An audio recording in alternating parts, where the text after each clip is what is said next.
Welcome to the UFO Woman Show. I'm your host, Melissa Kennedy, and this is our very first live episode ever, and I'm so excited to be sharing it with all of you at home and maybe at your office as well. But we're joined again by my two favorite guests, which is Kevin Briggs and Edgar Yo. And we're going to continue last week's conversation about quantum physics. We talked about black holes. We also talked about universal consciousness and how all of this relates to the cosmos, to intergalactics, UFOs, and all the other wonderful stuff we talk about here on the UFO Woman Show. So let's kind of start going back, Kevin, to last week's conversation where we left off about quantum physics, how this plays a part in getting in contact with intergalactics and how we can tap into this universal energy, which is the theme of our book that we just all wrote together. Yes, we did touch on it last week, just briefly. And I think it will be a good topic because I can explain what they've told to me, and I must express I'm not a scientist, I'm just repeating what they told me. But because Edgar's here, he's got a scientific background, perhaps he can explain it from the scientific point of view.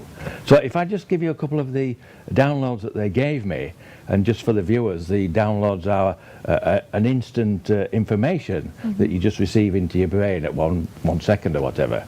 And on the first occasion when they did that, they gave me the information about the quantum unified field theory, and which I knew nothing about at the time. I'd heard of it, but I didn't know anything about it. And they said that your scientists' understanding of the weak force, the strong force, the electromagnetic force, and the gravitational force are correct. However, if they use consciousness within their own quantum unified field theory, they will have a better understanding of it.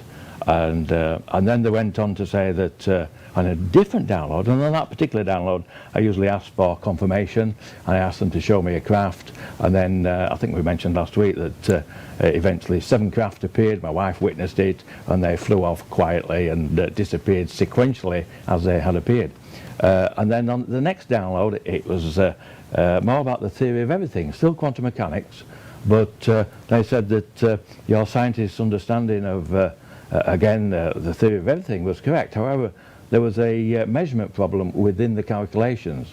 And if they use C consciousness as a constant within those calculations and equations, it would solve that measurement problem. And the measurement problem related to space, time, and dimension. They then went on to say that consciousness itself is a conscious energy, and that conscious energy exists between the space between the subatomic particles. That your scientists' understanding of non-locality, duality, and entanglement are correct. However, the non-locality, then the duality, and the entanglement are the non-locality, duality, and entanglement of consciousness itself at that subatomic level between the subatomic particles. And this explains how consciousness can be used for communication, consciousness for travel, consciousness for creation by thought and consciousness. And they gave me all that information again in an instant, and I didn't know anything about that at all, really, nothing at all. And I asked on that occasion, would they show me a craft for confirmation? 1 craft appeared, it flashed 1, 2, 3 times. So that was sufficient confirmation for me. So from that simplistic understanding, they also said that the duality of the consciousness, the duality was what did I say now? Duality was a particle and a wave at the same time, and that duality means that you can actually be in 2 places at one time with your thoughts, with your travel, with your creation. I think that was the full extent of it. I can't say I fully understand it. I repeat it because it's what they told me, but I'm sure the scientists could probably explain it a lot better. But our scientists seem to have an understanding of this, I think. I'm not certain, but I think they do. But perhaps Edgar could explain further. Right. Well, and then that brings me to another point that I want to make, and that is about universal consciousness. We talked about that last week in our book, but there is a gentleman who is really the founder or the father of universal consciousness, and that is Edgar Cayce. Edgar Cayce, my goodness, he is known for the mind, body, and spirit. And Edgar Cayce has done, he did lots of research on the subject matter that we're talking about, universal consciousness. And he was actually nicknamed the Sleeping Edgar, or the guy that had a lot of readings. He had a lot of insight into a lot of what we're talking about. So since his name's Edgar Cayce, I got to bring this over to you, Edgar, because I know you know a lot about this subject as well. So fill our audience in a little bit about Edgar Cayce and where this relates to universal consciousness. And then I want to talk about Edgar Cayce's foundation, also, how he relates it to sound, frequency, tapping into what Kevin was just talking about. Edgar Cayce's foundation is up in Virginia Beach, Virginia. Okay. And he would, back in the 1930s, he would lay down and put himself into a trance. Somebody would send him in physical ailments that they were having, and he would go into a trance, and he would get downloads to how to treat that particular ailment. And he was right 100% of the time. It's got over 2,000 case studies that Edgar Cayce had done in the period that he was doing these trances. So what happened was, after his death, they archived all this, and they continued the research. But Edgar Cayce himself was a seer. He also foretold that they would find artifacts 200 feet in the ocean by Bimini and other areas about Atlantis. So he was not just a seer for health purposes, but he also saw the history of what this civilizations were here on the planet Earth. Okay. Well, that brings me to my next point. And if we could bring this up on the TV, I'd like to have Edgar Cayce's quote about sound, and it's called "The Medicine of the Future Will Be Music and Sound." What a great quote that is. As a music teacher, as a pianist myself, this is something that really resonates with me, and it really relates to what the three of us have been talking about, and that is how sound, frequency, energy, music, all of this is really important in not only our understanding of the intergalactics, our understanding of the cosmos, and then tapping into this universal energy. And sound. I mean, what better way? I know the other day you and I were talking, Kevin, and I had mentioned that I had a download of these specific musical notes that came to me during a meditation. And it was actually the pentatonic scale that came to me. It was A, B, C, D, and E. And it was a pattern that was very similar to, I would say, the soundtrack to the movie Close Encounters of the Third Kind. It was very similar to those musical sounds, but it was in a different pattern. So I started to play that on the piano.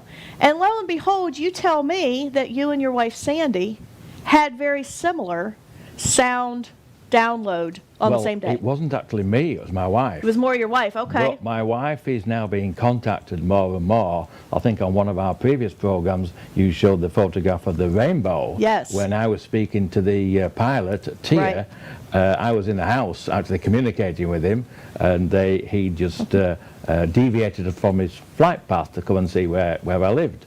And we were having a conversation, and then he said, "I'll have to go because I'm off my flight path."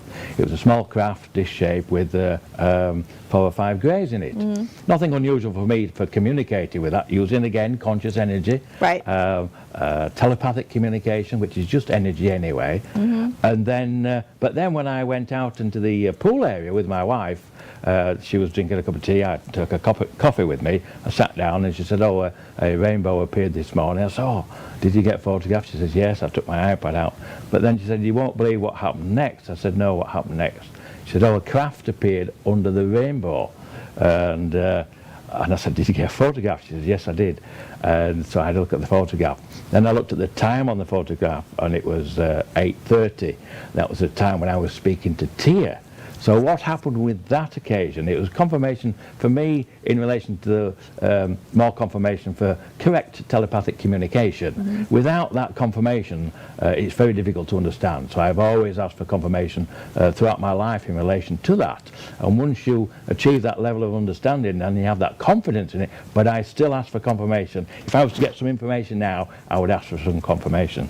So the thing was there, it was with my wife, it was showing her a craft, because once we see a craft, as I think we spoke last week, it turns a key, it opens up your DNA to more information coming in, and it's part of our development, I believe. But on this occasion, my wife said, "Can you hear that?" I said, "No, I can't hear anything." "Can you hear the music?" I said, "No, I can't hear any music." She said, "Well, just be quiet and listen." She said, "You can't hear that?" I said, "No, I can't hear it." But then the strange thing, you contacted me, we were speaking, and you said both of you have had a download. The same day. The same day. I think approximate time. Yes. But the same music. You played the music to Sandy, and she recognised it as the notes from Close Encounter of the Third Kind. Right.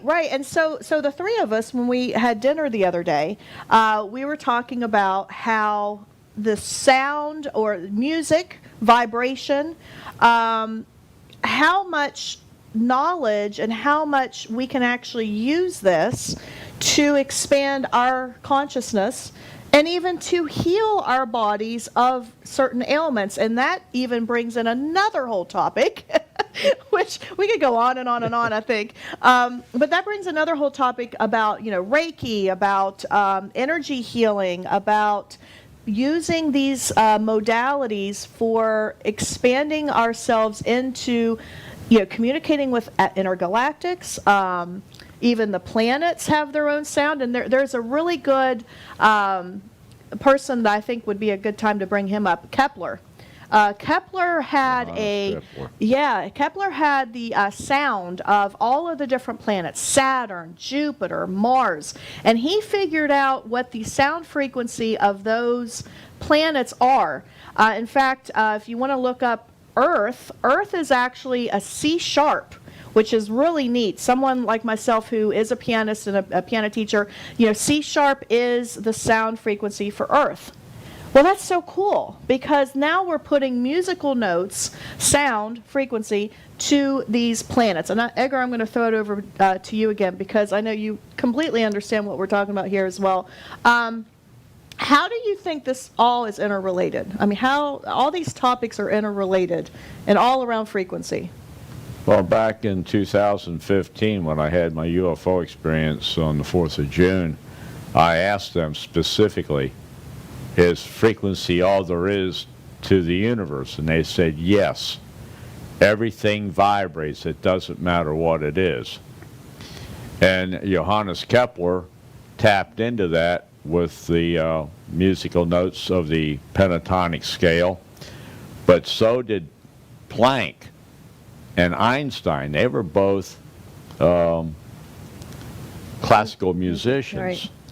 And they got their downloads, their information, when they were meditating to their classical music. And it's all part of the quantum field. And in 1927, Planck was talking about the quantum fields. And the only thing that they touched on it, but they didn't quite get the correlation to what Kevin was saying, consciousness is the large part of the equation to understanding the quantum entanglement in the quantum fields, because we are all part of the quantum fields. And there was something strange also that I noticed, that not all intergalactic spacecraft, but some of them have an actual musical note that you can hear. So they're able to bend space-time by using frequencies. And not only does it propel them across vast expanses of space, but they also are able to nullify what we call time-space. Wow. Well, I think the three of us could have a nice little chit-chat about that. I mean, it just brings it full circle for the three of us. Well, it does really. Obviously, you with the music, which is a frequency, Edgar with his scientific knowledge, Right. and me with my communication using consciousness, which is a frequency. Exactly. I mean, and they did give me in another download I think I mentioned this last week actually, an equation for calculating the different dimensions, and going along with what Edgar said, the dimensions are just a vibrational frequency, and the only difference between them is the level of them. Well, they given me an equation, and I was trying to find somebody to decipher that, and I spoke to another experiencer. She saw me talk about it and contacted me. And she's had near-death experiences, and she's met with, I think, Einstein. And she got a lot of information from him. And I'm recalling it now, the Indian Ramajan, the very famous Indian mathematician, she communicated with both of those when she had a near-death experience. Oh, my and goodness. that's where she got her knowledge of mathematics. I gave her the equation, and she was able to decipher it. And Ray Hernandez has a book coming out in October this year, and they asked me to be a contributor, and I've included that equation and the other experiencer's name in there. She said it was okay for me to do that. So that information is in there in Ray Hernandez's new book coming out in October, A Greater Reality, and that's covering again all that we're talking about. Right. And he's bringing all the leading scientists together, and some experiencers like myself has contributed to a chapter, and just bringing the two together, which is what we're doing here. That's what we're doing here. Edgar's on the science side, and I'm on the spiritual side, but Edgar's spiritual as well. So it all fits. It all fits like a glove, doesn't it? It really does. It really does. And, you know, the more we talk and the more we share, and then, of course, current events that are happening to the three of us, these downloads and these, parallels and these connections that we're making, it just further validates everything that we've been saying for months, years. Oh my gosh. All right. So where do you guys want to go from here? Do we want to dive into dark matter? Do we dare do that? I mean, we talked about black holes last week. So I don't know. How you feel about that, Edgar? You want to dive into the dark matter? Well, NASA just discovered with the Voyager 1 and Voyager 2 spacecraft, they're now out into interstellar space. They have left the heliosphere of the sun's magnetic fields. And what they found was something quite astonishing, that the dark matter is actually a dark plasma. Plasma. Plasma. Cool. That's like microphone drop, you know? And so it's their telemetry and stuff from these two spacecraft. With all the one, Voyager 2 still has 10 of its instruments still operating, which was launched, by the way, in 1977. Oh, I was 6.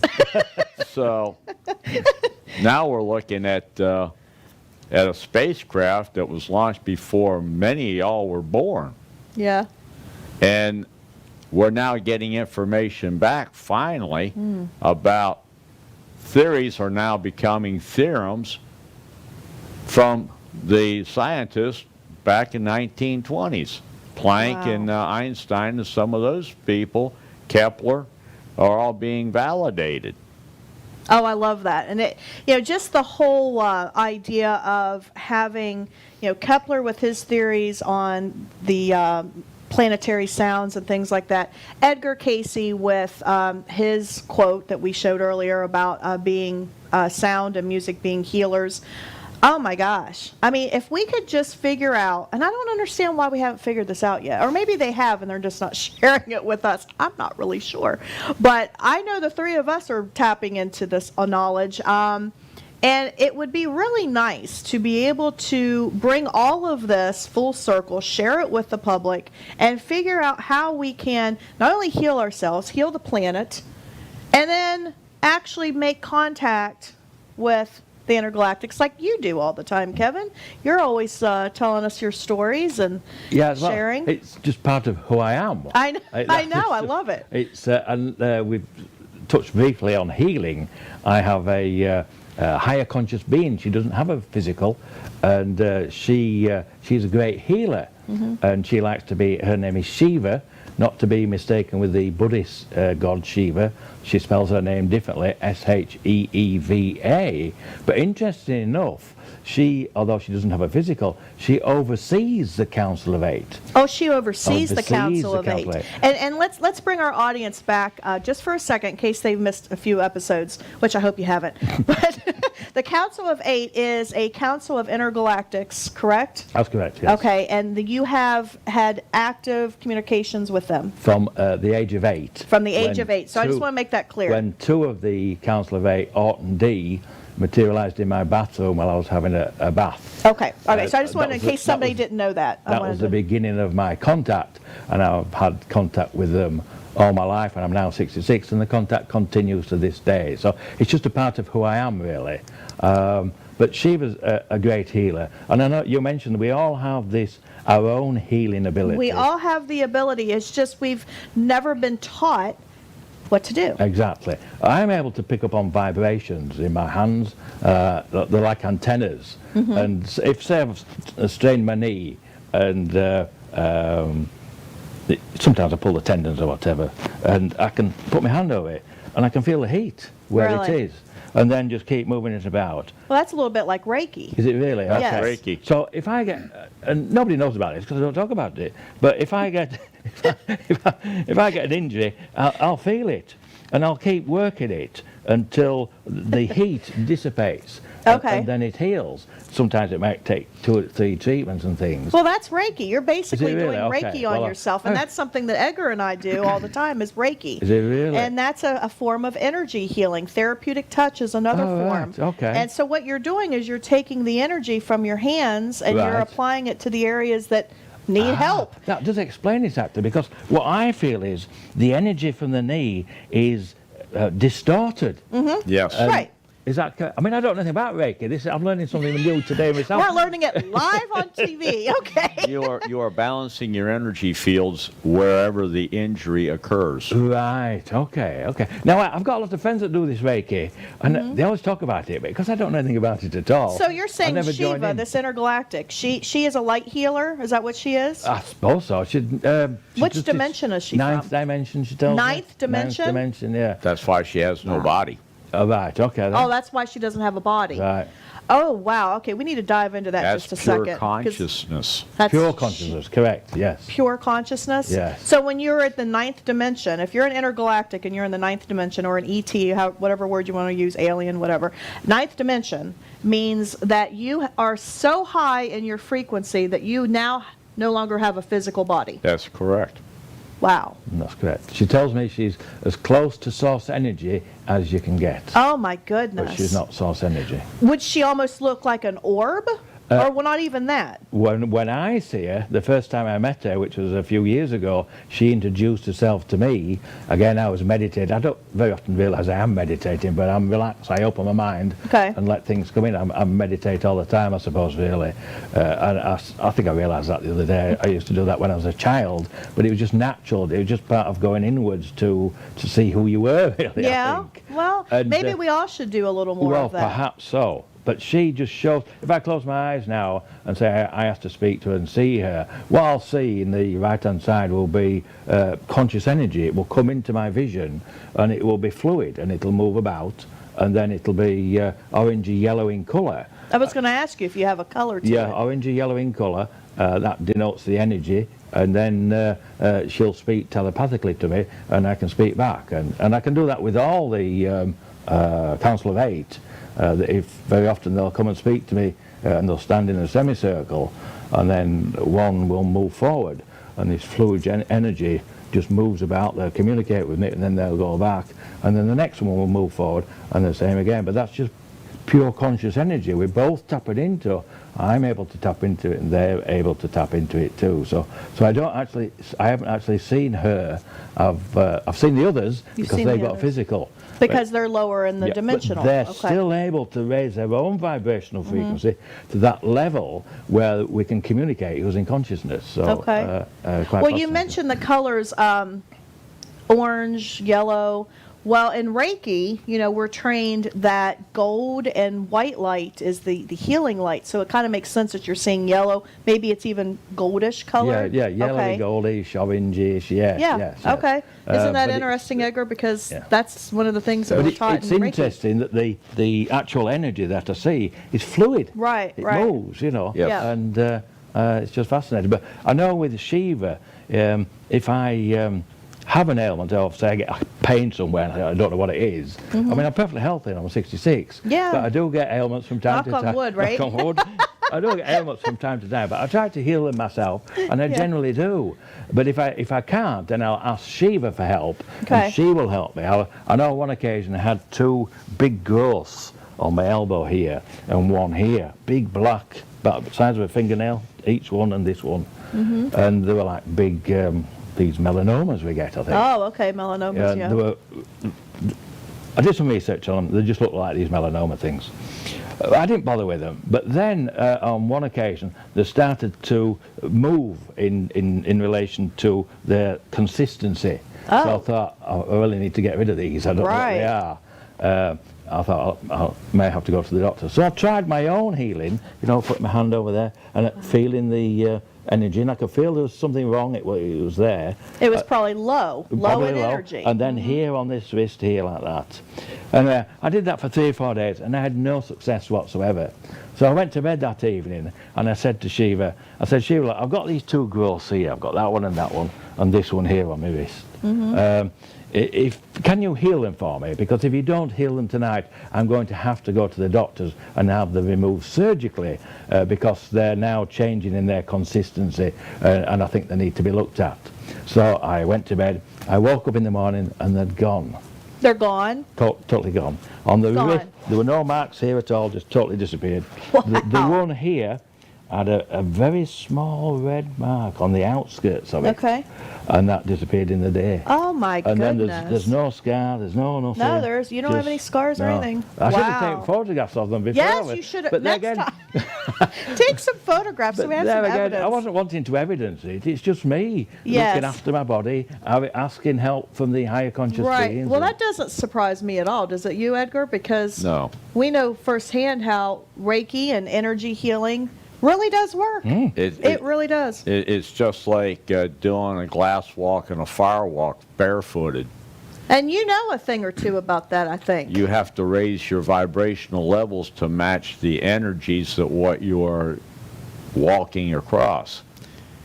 And once you get your mind prepared, you can walk a 25 or 50-foot path of hot red coals and not have any blisters and burns on your feet. Just like walking across 50 pounds of broken up beer bottles and wine bottles and whatever else, glass, and not have any cuts on your feet. Do you walk very cautiously? Yes. You do concentrate. But as long as everybody in the group has the same level of energy raised up, anything can be made possible.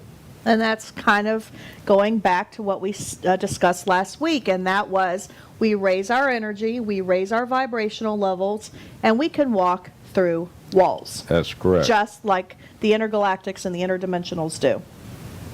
That's exactly right. Mind over matter. I've tried that. I keep bumping into the wall.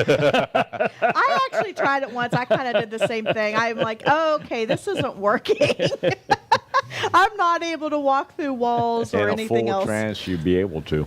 In a full trance, you think you could be able to do that? That will be so, I mean, Edgar, you're speaking from experience. I know that you have actually walked on glass, correct? Yes, ma'am. And you didn't cut yourself. No cuts. I also did Wow. the fire walk, and no blisters and no burns. A fire walk. A Now, fire walk. tell our audience a little bit what that's like. How long of a distance are you talking? And We had roughly about 25 feet of wood coals.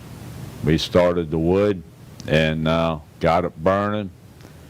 And the one thing you want to make sure is that it's clean wood with no nails, because I would think that would be an important factor. the nails would be quite hazardous, and yes, you can get burnt from the nails.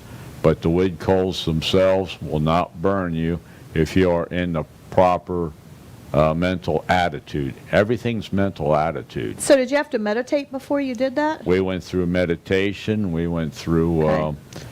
basically a conditioning process in order to get us to that mental attitude to make the walk. And I Wow. did it twice. You've done it twice. On the glass walk, I did it 3 times, and the third time I took my own pictures of me walking across the broken glass. Wow. Well, okay, and that just furthers the point of whenever you have an alien abduction or anything else like that, how they are able to raise you up through the roof or through the wall. And you can definitely speak to that, Kevin, I know, because you've done it. Yeah, well, but I do it in a different way. I can go through a wall, but not with my physical. I can separate my consciousness from my physical and then go and travel through the roof, through the wall. But I'm actually then just pure conscious energy. So I'm matching with any energy that's in the So universe. kind of like Wi-Fi. Exactly, that's a very good I mean, analogy. I'm trying to relate Yeah. it to everyday I'm just terms. a big Wi-Fi. You're just a big old Wi-Fi, okay. All right, well, I mean, we all have had experience with Wi-Fi, so if we relate it to that, that maybe makes it understandable for our audience. Wi-Fi travels through walls, through everything, and we gather information. We get it on our cell phones, get it on our computers. So when you are becoming pure energy like this, Kevin, you're kind of like the Wi-Fi. Yeah, it's a very good analogy, is that. And I think Edgar's correct in relation to he raises his vibrational frequency so he doesn't burn his feet, he doesn't cut his feet. I raise my vibrational frequency even further than that to separate the consciousness from the physical. Wow. And then you can go and travel. And but I was taught how to do that when I was 9. By 9 years old, you were taught to do that. And I thought up until 16, 17, everybody had these abilities. You thought everybody Yeah, could do we just this. travel outside. I used to go and visit my grandparents 70 miles away in Liverpool, or usually on a Sunday.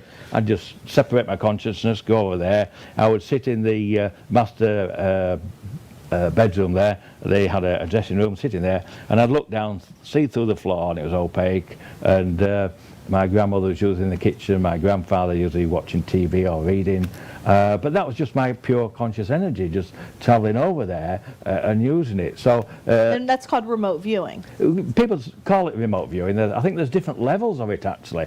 I would say it's just a little bit further than remote viewing. Yeah, but exactly the same as what Edgar says in relation to raising the vibrational frequency so you don't burn your feet or cut your feet, raising your vibrational frequencies to heal yourself.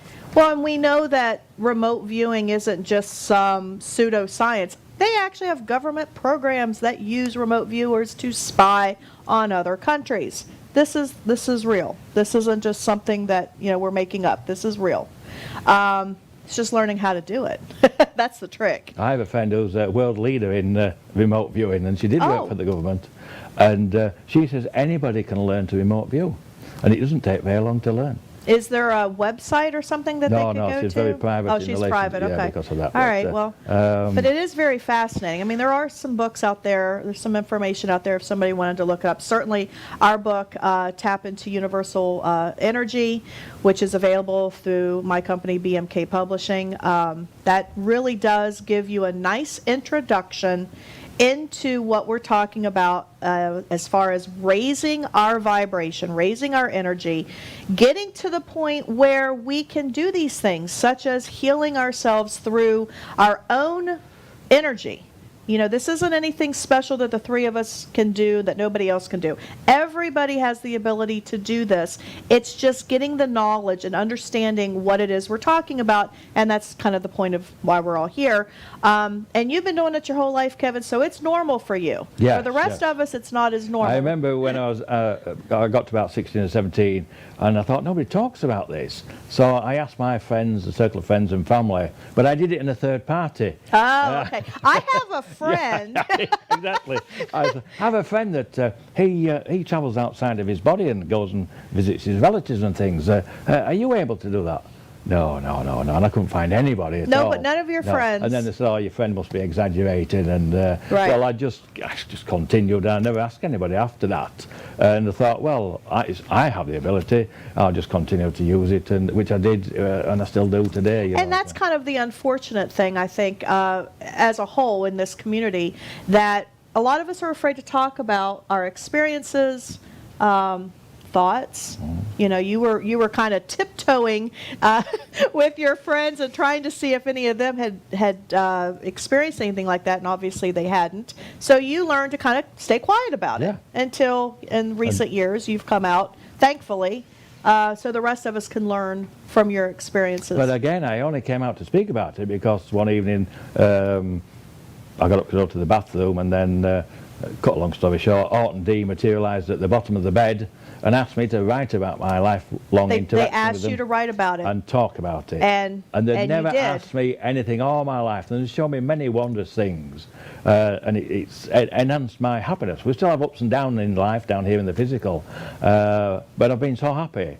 And so I feel that I owe them a debt. So I will talk about it. If you're interested, I will talk about it. I love that. And in these uncertain times, I think we kind of need something a little positive, something that kind of puts everything into perspective. I mean, when you're talking about this whole universal consciousness, raising our vibration, I mean, to me, it's very comforting during these times because I'm not getting so caught up in all the stuff that's immediately happening around me. I stop and I think about, on a galactic scale, is all of these little things significant? To me, it's not as significant because to me, it's more like, well, this is just a piece in history that's happening right now. And I mean, for me, it kind of helps me deal with stuff. There's a lot of stuff out there that can be quite upsetting.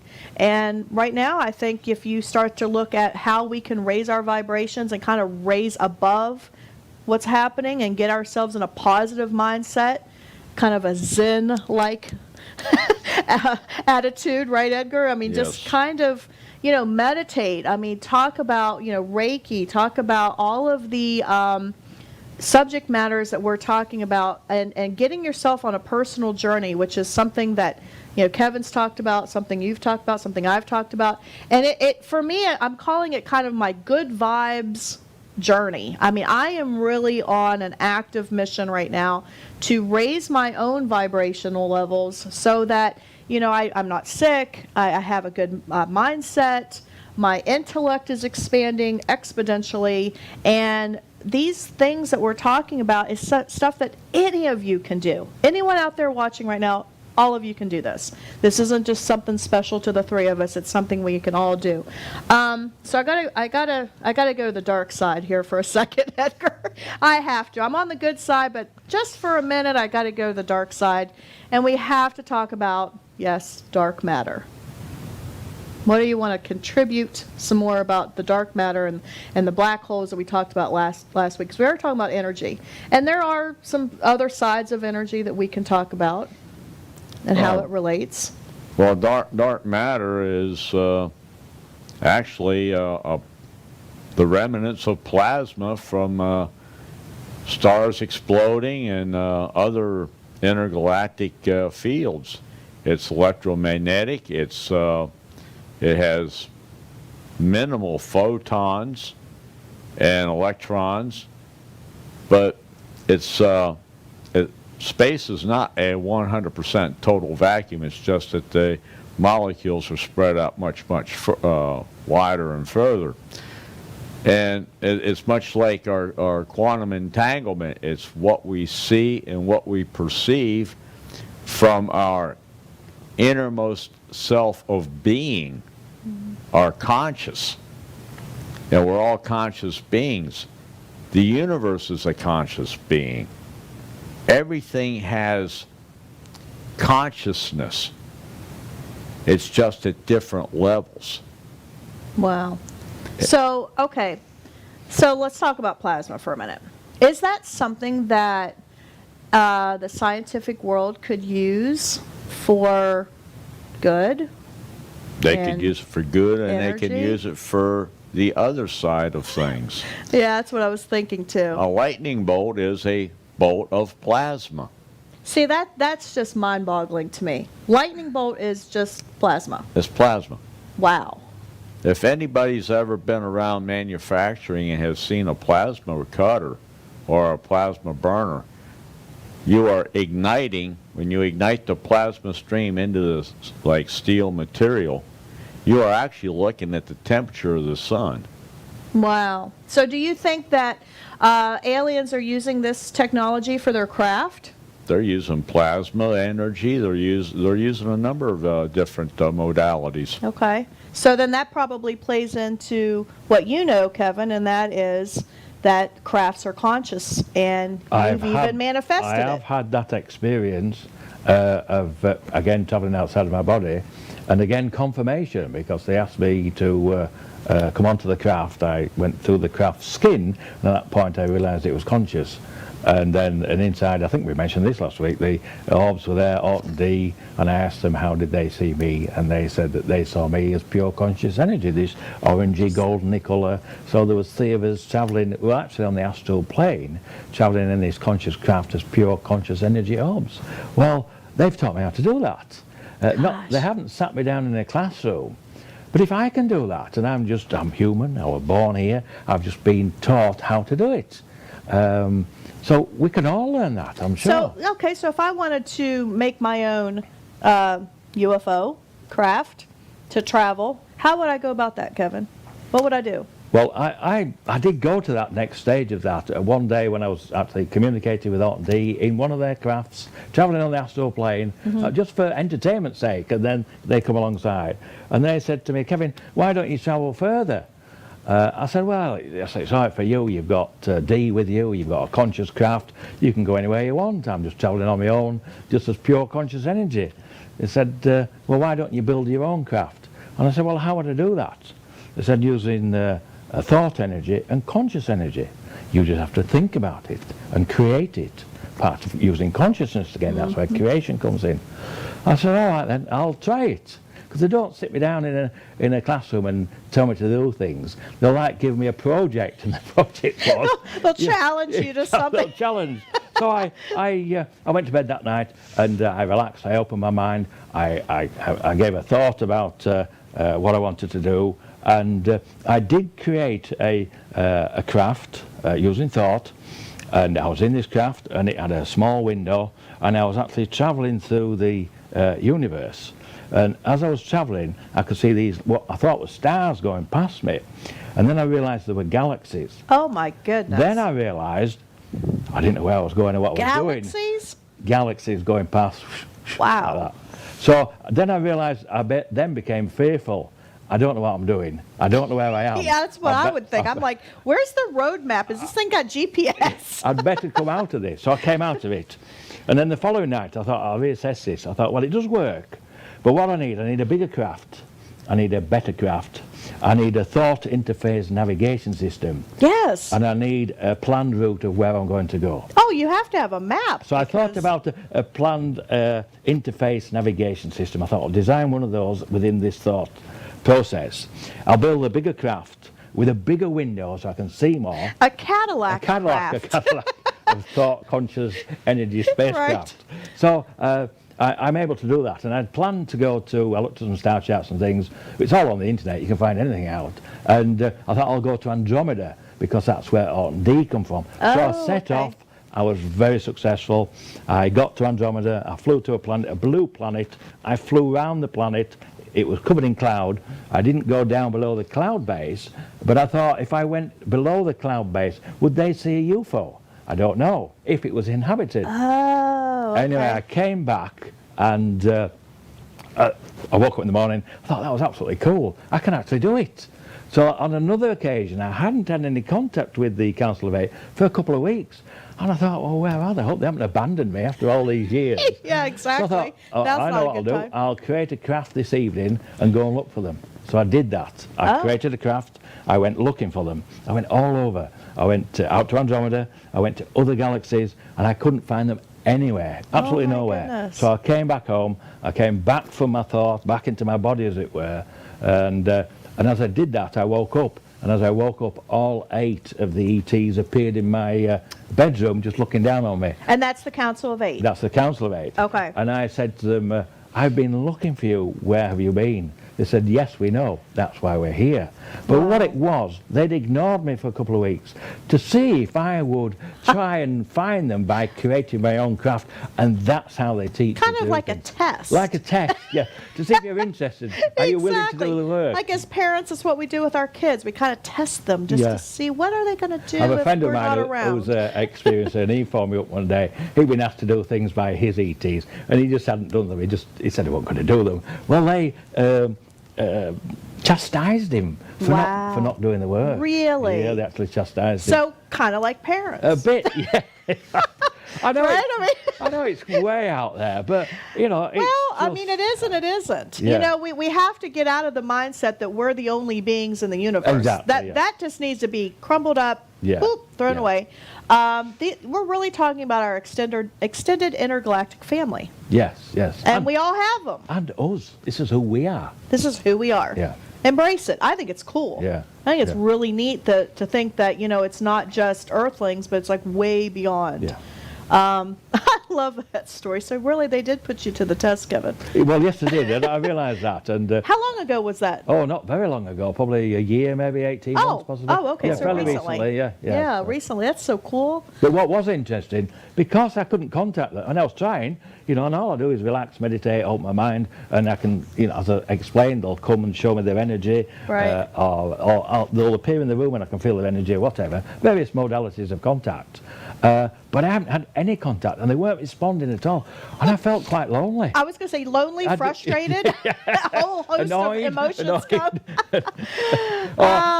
You know, so yeah, we got a good positive end result at the end of it, but yeah, just fascinating, really. So. It really is. It really is, and it kind of, well, I mean, it kind of blows your mind a little bit because we aren't used to thinking like this. But as the three of us have shared all of our unique experiences, you know, what is normal? I mean, the paranormal is kind of the normal. You know what I'm saying? And I think. I think as we're going through these very strange times right now, if we had thought about a year or two ago that we'd be in the predicament we're in now, none of us would have thought that. So, hey, what is normal? That's just a matter of opinion, I guess. And it's really in what we think. And I love the fact that, you know, we really are powerful beings. We are so much more powerful than we all realize. I mean, our consciousness can create the world that we want to live in. Now, I'm going to restate that again. Our consciousness can create the world that we want to live in. So if we want a nice, peaceful, loving environment to live in, we can have that happen. But we have to do it collectively. It can't just be the three of us. Oh, we really want, you know, peace and love and a wonderful earth that's full of Mother Nature and full of wonderful life-giving opportunities. But it has to be as a whole. We have to have a large group of people. And I know the three of us have participated in numerous, you know, million people meditation events. You have something coming up next week that our audience might be interested in, Kevin. It's Kathleen Marden contacted me a couple of weeks ago, and she's holding an online summit. Okay. Using Zoom as the platform. And she will be talking about some of her experiences, Denise Stoner and Dr. Melanie Barton. And I've had Denise Stoner on my show Right, before. okay. She's with MUFON. Yes, she is. And, of course, Kathleen Martin is with MUFON. And who was the other person? Melanie Barton, Dr. Melanie Barton. Okay. Yes, and then myself. But I'm actually going to, she's asked me if I'll do a channel. Oh, And you're going to do a channel. We got to do that on here sometime. The 4 of us I've been channeling with them for over a 2-year period. We used to meet once a month at my home and then do a channel and record it. And some of those will be coming out later, I'm sure. But she asked me if I would do a channel, so I said yes. I asked Art if it was okay, and he said he would do it.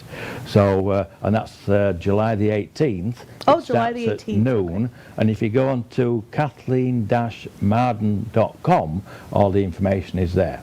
Wow. So for those that might be watching and they haven't really heard what channeling is, what exactly happens during one of your channelings? Well, what happens, you access, what I particularly do when I'm channeling, say, Art or any of the Council of 8, I separate my conscious energy to one side and then allow them to use their conscious energy in my physical. But when they do that, their energy, because it's much higher vibration, I heat up. I get hot. Oh, you get hot. And we measure the temperature immediately around me, the air temperature, and it rose by as much as 10 degrees. Really? And Yeah. this is something that's been measured We before? measured it on one of the channelings. Fascinating. Yes, I think Denise brought a laser thermometer, and we recorded the temperature because I get very wet. And So if someone were to put their hand on your forehead or on your arm, they would feel the temperature. well, you would feel cold. Well, I don't think of it's them. me. I think it's the air around The me. Possibly. air, I'm not certain okay. on that. We didn't actually check on that, whether it was actually me, but it might just be a little hot bubble, I mean, but certainly the heat is there. That's interesting. But that's the conscious energy, because consciousness is energy, and Right. energy is So your heat. energy just went up. Yeah. So then he speaks through me, and then we ask questions, and we're going to do that on July the 18th. So. Does your voice change at all? Yes, totally Oh. different, yeah. Okay, and Edgar, I know that you definitely know what that's like. Yes, I've done channeling, and yes, my voice gets very flat and very low and very slow so that people can make the notes. And I was in a hypnosis session, quite a few of them, in fact. And sometimes both my arms will go up in the air, and I'll hold my arms up in the air for as long as the session lasts, and that could be up to 2.25 hours. And try holding your arms straight up for even 20 minutes straight up in the air when you're not under hypnosis, and it becomes quite painful after about 8 minutes. It's kind of amazing to me, talking to the two of you, how, our minds are so much more capable of things than we give ourselves credit for. I mean, you're talking about channeling and holding your arms up for extended amounts of times. I mean, that's beyond any physical, normal, time period that most of us think of. And then you're talking about your temperatures rising, and I mean, my goodness, it's kind of fascinating, And I've had some downloads, but not like what you guys have had. I haven't had any experiences there's a like channel that. on my website, kevinjbriggs.com, where I channeled at the Free Foundation, and there's an example there. I start doing the channeling, and then the sweat starts going through my shirt. Wow. So if anybody's interested in that, it's kevinjbriggs.com, and go on to events and media, and it'll show that particular channel. And there's one other one with Susan Schatzer. And so if And people we'll are, have our show on there too. yes, Yeah. yes, Melissa's show is on there. So if anybody's interested, go there and watch them on events and media on my website. Yeah, and you have so many events that you do throughout the year. I mean, I know you're a participant in several of these Zoom meetings, and of course you mentioned Kathy Martin's online summit next week, stuff with us and UFO Woman and BMK Publishing. And Edgar, I know that you've been talking about writing another book. That's a possibility of something in the works that Yes. we definitely want to come out with the second book of Tap into Universal Energy, because the first one is just an introduction. I mean, it's really just for those of you that are just coming into this knowledge and maybe have some questions, don't quite understand the vocabulary that we're talking about, because it's pretty foreign to most of us unless you're in that field of study. But it really is interesting, and I love the potential that all of this has to better our world, better ourselves, and our own personal journeys, because we're all on one. We're all on a personal journey, and it's hopefully one of enlightenment. It's hopefully one that is going to improve not only our own lives, but the lives of those around us. And I have to say, I am so grateful and honored for the two of you to be sitting next to me and doing all of these projects together. Universal consciousness is such a fascinating subject matter. It really does relate to, aliens, UFOs, awakening our spirits, and getting more spiritual, getting more consciousness. And I really think this is a best time in history to really tap into this and get serious about changing the world one person at a time through meditation, through raising our vibrations. You guys each have about 10 seconds if you want to give me a closing statement. Edgar, we'll start with you. Well, Edgar Casey was going to meditation to help shift the paradigm. And the more that we do on meditation, the better chance we have of shifting this paradigm. Absolutely. Kevin? Well, we're now in a position where we can co-create a new society, co-create with our ET extended Yes. families to create the society we desire for our children, create the society we desire for our future generations. But we will co-create that with the ETs, and it will include them, and that will expand our society, our knowledge. It's the next step in our evolution. Absolutely. Well, it's my honor and it's my privilege to be with all of you at home. The two of you guys are wonderful, and I'm just so grateful for both of you. If you're interested in finding out some more information about this, go to www.theufowoman.com. You can also go to bmkpublishingusa.com, get all of these books, get information about these two wonderful guys. And until next time, I'm your host, Melissa Kennedy, and I want you all to keep looking up.